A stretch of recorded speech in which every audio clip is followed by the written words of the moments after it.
اعوذ باللہ من الشیطان الرجیم۔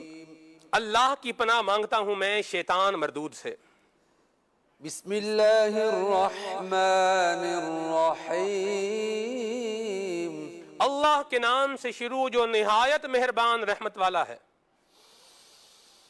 وَلَنَبْلُوَنَّكُمْ بِشَيْءٍ مِّنَ الْخَوْفِ وَالْجُوعِ وَنَقْصٍ مِّنَ الْأَمْوَالِ وَالْأَنفُسِ وَالثَّمَرَاتِ وَبَشِّرِ الصَّابِرِينَ۔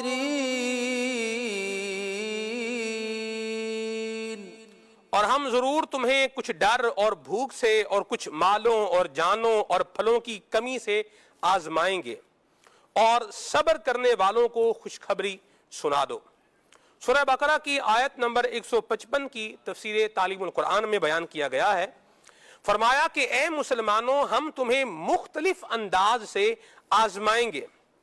مثلا تمہیں بھوک یا خوف کا سامنا کرنا پڑے گا، یا تم پر مالی یا جانی نقصان اٹھانے کا معاملہ آن پڑے گا، یا تمہیں پھلوں کی کمی ہوگی۔ آزمائش سے فرما بردار اور نافرمانوں کا حال ظاہر ہو جاتا ہے، اور صبر کرنے والوں کو جنت کی بشارت ہے۔ اہم بات، حقیقی زندگی میں دشمنوں کا خوف، قحط، غربت، چوری، ڈاکہ اور مال ضائع ہونے جیسی چیزیں کبھی پیش آ جاتی ہیں۔ یوں ہی بیماری، قتل سے موت، آندھی، طوفان، برف باری یا کیڑوں وغیرہ کے حملے سے پھلوں اور پھلدار درختوں کا خراب ہو جانا بھی واقع ہو جاتا ہے۔ ان تمام احوال میں صبر کرنے کا حکم دیا گیا ہے۔ جزا کیا ہے؟ آئیے یہ بھی سماعت فرمائیے۔ الذین اذا اصابتهم مصیبہ قالوا انا للہ وانا الیہ راجعون۔ وہ لوگ کہ جب ان پر کوئی مصیبت آتی ہے تو کہتے ہیں ہم اللہ ہی کی ہیں اور ہم اسی کی طرف لوٹنے والے ہیں۔